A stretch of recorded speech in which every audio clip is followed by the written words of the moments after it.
สบายดี FC ทั้งฝั่งไทยแล้วก็ฝั่งลาวทุกคนยินดีเข้าสู่ช่องน้อยเมืองรองเดี๋ยวนี้หน่อยกับมาหอดอยู่คิวรถเมืองรองแล้วกำลังเดินทางสิไปเมืองรองไปหาน้ำท่านกำลังซื้อปีรถแล้วมาถ่ายรถอยู่รถยังประมาณเธอเดี๋ยวสิให้ FC มาทุกคนได้เห็นว่าการเดินทางของหน่อยมันเป็นเท่าไหร่เนาะ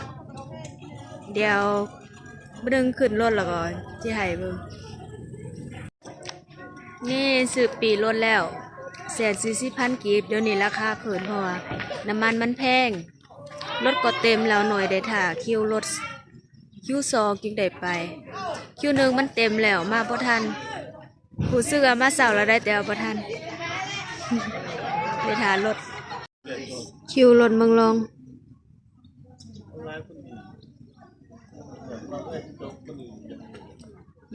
รถตู้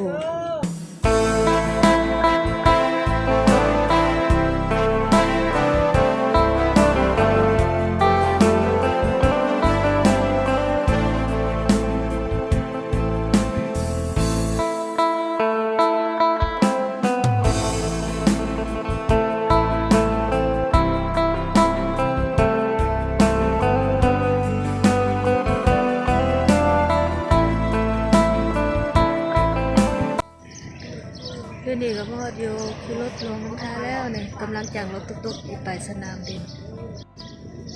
คิวรถหลวงน้ำท่าต่างมาหากก็มาหอดเดี๋ยวนี้กำลังอีจังรถตุกๆไปสนามบิน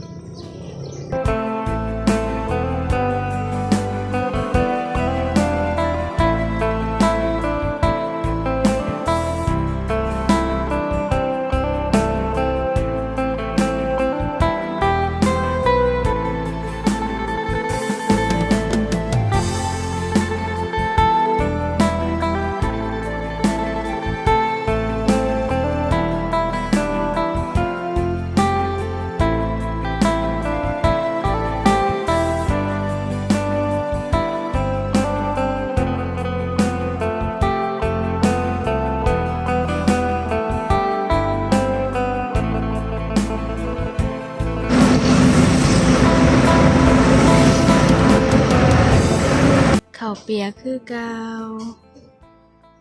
ข้างดวงมีพักกลับเลยเดี๋ยวนี้ก็มาสนามบินแล้วเนี่ยมาสั่งข้าวเปียกกิน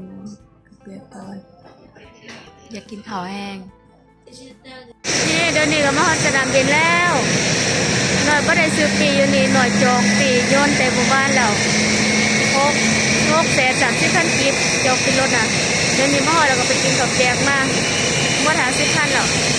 แล้วก็จ้างรถตุ๊กๆมาอีก30,000 กีบมาหอดน้ำท่าแล้วก็จองรวมทั้งจองปีโยนแลนฮอตล้านหนึ่งเต็มเลยล้านกีบขึ้นเต้นขึ้นเลยก็เคยขี่โยนทั้งเรือเป็นทางทำนิดเรือทำนิดทีหน่อยเคยขี่โยนดีใจ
เต้นแห้งสุดเลยหาก็มาหอดอยู่เวียงหาก็ลงออกจากเครื่องบินมาใจเต้นบุบบับบุบบับบุบบับคือหายใจฟืดนี่แหละ ตอนขึ้นแมนคือสิเป็นลมเลยหัวใจเต้นดึกดึกดึกดึกดึกดึกแล้วก็คือแบบตาลายหมดมึนเพราะว่าบ่เคยขึ้นเครื่องบินแน่แล้วก็ญาติความสูงเนี่ยเขาขึ้นเป็นตึ๊ดตึ๊ดตึ๊ดตึ๊ดตึ๊ดตึ๊ดตาลายหมดเนี่ยมือจนเย็นหมดเลยสั่นดึกดึก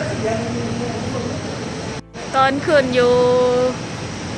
เท่ากันว่าจีถ่ายแต่ว่าพวกกาจับหอดโทรศัพท์นอกตัวสั่นดึกๆแล้วก็พวกถ่ายเดี๋ยวนี้ลงมาหอดนั่งถ่าไอเอกับหมูล่ามาหับเดี๋ยวนี้มาหอดอยู่สนามบินเวียงจันทน์แล้วเมื่อยใจยังสั่นอยู่ ตอนกลับสิไหวบ่ถ้าอีกนั่งเครื่องบินอีกสำหรับคลิปนี้แมนเมื่อยแห้งแล้วก็ตื่นเต้นแห้งใจจนเต้นบุบบับบุบบับเมื่อยหมดตัวเลย ตัวขาอ่อนหมดแต่ก็ได้มาหอดก็ดีใจสุดเลย กำลังถ่ายไอเอมาหับ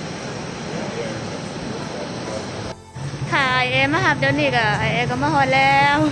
สบายดีพี่น้อง ตอนนี้ก็ได้มาหับน้องน้อยเพิ่นอยู่เดินยนต์วัดไต่หรือว่าสนามบินวัดไต่ของนครหลวงเวียงจันทน์เนาะพี่น้องเนาะเอาไว้ติดตามเส้นทางการเดินทางนํกันว่าเราอยู่สังคมสิพาน้องผู้น้อยไปกินอย่างอยู่ในนครหลวงเวียงจันทน์แล้วก็สิไปชมหม่องใดแน่นครหลวงเวียงจันทน์ก่อนที่สิข้ามไปไทยเนาะพี่น้องเนาะครับ คลิปนี้จบสนิทก่อนเบิ่งแล้วก็อย่าลืมกดไลค์กดแชร์แล้วก็ให้กำลังใจหน่อยแน่แล้วก็ขอบใจ FC ทุกคนที่เข้ามาชมขอบใจ